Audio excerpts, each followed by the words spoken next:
Hello दोस्तों, मैं स्वतंत्र शुक्ला स्वागत करता हूं आपका आइडियल फिटर कंसेप्ट चैनल पर। यहाँ हम फिटर ट्रेड से रिलेटेड सारा कुछ जो जो टॉपिक आते हैं वो सारे कुछ कवर करेंगे। सबसे पहले डिसाइड करें या सबसे पहले कोई भी स्टूडेंट जो आईटीआई करना चाहता है उसके लिए माइंड में ये होता है कि फिटर क्या होता है, व्हाट इज फिटर। तो fitter is nothing but a skill person who has enough knowledge about tools, process and machineries.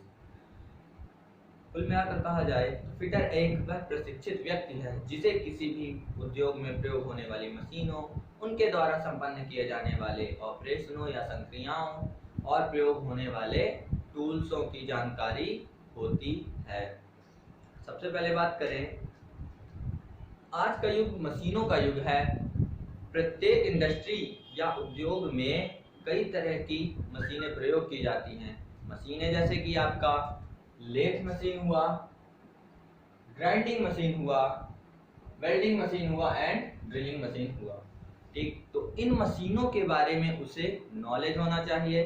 मशीनों में होने वाले ऑपरेशन तथा विभिन्न प्रकार की प्रोसेस की कब कौन सा ऑपरेशन किसी वर्क पीस पर करना है उसके बारे में एक कुशल कारीगर या अच्छे फिटर को नॉलेज होना चाहिए। जैसे कि आपका लेथ मशीन में होने वाले ऑपरेशन टर्निंग हुआ, फेसिंग हुआ, ग्राइंडिंग मशीन पर होने वाला ऑपरेशन ग्राइंडिंग हुआ, ड्रिलिंग मशीन पर होने वाला ऑपरेशन ड्रिलिंग हुआ।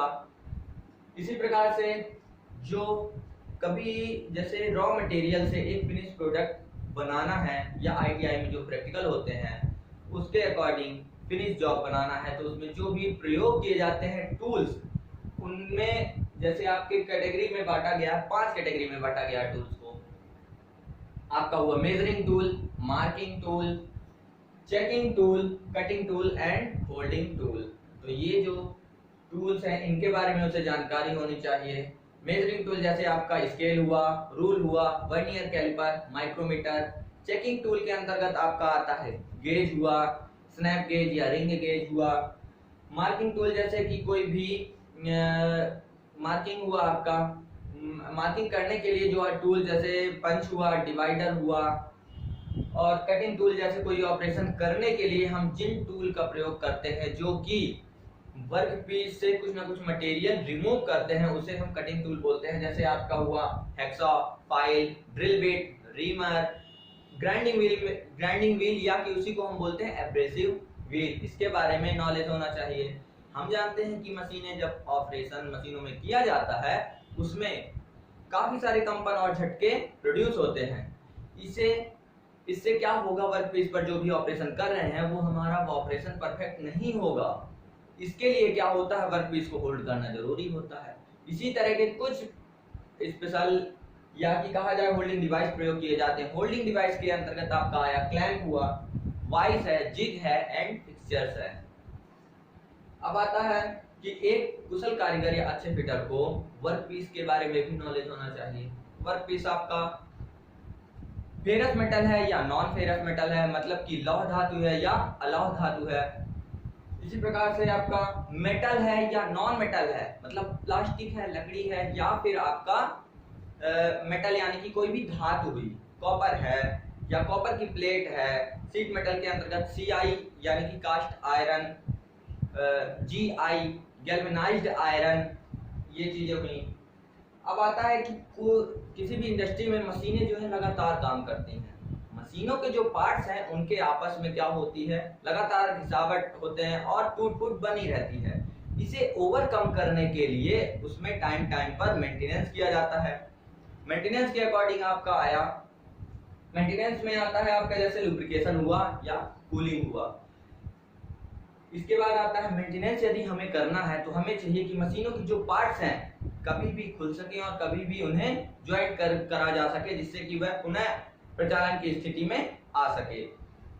इसके अंतर्गत आपके जो कुछ ज्वाइंट्स हैं वो 3 तरह के होते हैं, permanent joint, semi permanent joint and आपका हुआ टेम्परेरी ज्वाइंट। परमानेंट ज्वाइंट जैसे आपका वेल्डिंग हुआ, ब्रेजिंग हुआ, इनको हम इन ज्वाइंटों को क्या होता है, परमानेंट ज्वाइंट बोलते हैं। इसमें जब भी हम ज्वाइंट को अलग करना चाहते हैं तो हमारा फास्टनर जो कि वेल्डिंग के द्वारा, जो इलेक्ट्रोड के द्वारा जो वेल्डिंग प्रोसेस से जोड़ा जाता है वो भी डैमेज होता है, साथ ही साथ वर्कपीस भी डैमेज हो जाता है।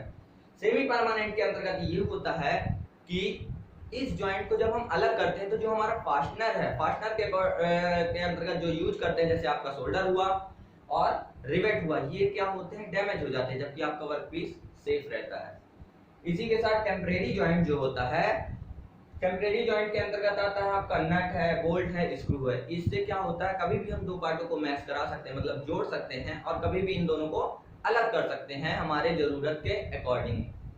यही टेम्परेरी जॉइंट ही यूज किया जाता है कहाँ पे, मेंटेनेंस में। अब आता है कि ये जो स्पेशल टाइप के जॉइंट हैं या स्पेशल टाइप की कुछ कहा जाए फास्टनर हैं, आपके नट है, बोल्ट है, स्क्रू है, यदि ये स्पेशल टाइप है तो इनके लिए क्या होता है, स्पेशल टाइप के टूल्स भी प्रयोग किए जाते हैं। स्पेशल टाइप के टूल्स जैसे कि आपका हुआ स्क्रू ड्राइवर, जिसे पेचकस बोलते हैं, और स्पैनर यानी कि पाना। अब होता है कि कभी हम समझें कि ये हमारा नट, बोल्ट या स्क्रू में से कोई भी एक स्क्रू गुम हो गया, बहुत सारा हमने ओवरहॉलिंग कर रहे हैं मशीनों की, मतलब पूरी तरीके से मशीन का मेंटेनेंस कर रहे हैं, यानी कि हम खोल रहे हैं और उसे सेट करना है। बाय द वे एक भी नट हमारा गुम गया, हम क्या करते हैं, उसी नंबर का दूसरा नट लाते हैं, मशीन के पार्ट्स को फिट कर देते हैं, मशीन पुनः प्रचालन की स्थिति में आ जाती है। ये जो गुण होता है कि कभी भी हम कोई भी एक पार्ट या छोटे से मतलब इंस्ट्रूमेंट को हटा करके नया लगाते हैं, नया पार्ट लगाते हैं, और मशीन हमारा पुनः पूर्व की तरह काम करती है जैसे पहले करती थी। इस गुण को क्या बोला जाता है, इंटरचेंजेबिलिटी, अंतर परिवर्तनीयता। इससे हमने इसको चेंज कर दिया और हमारा काम वही हो रहा जो पहले हो रहा था। तो ये है आपका फिटर ट्रेड का सिलेबस, इन सारे टॉपिक को हम कवर करेंगे। तो थैंक यू, मिलते हैं नेक्स्ट लेक्चर में, टेक केयर, बाय बाय।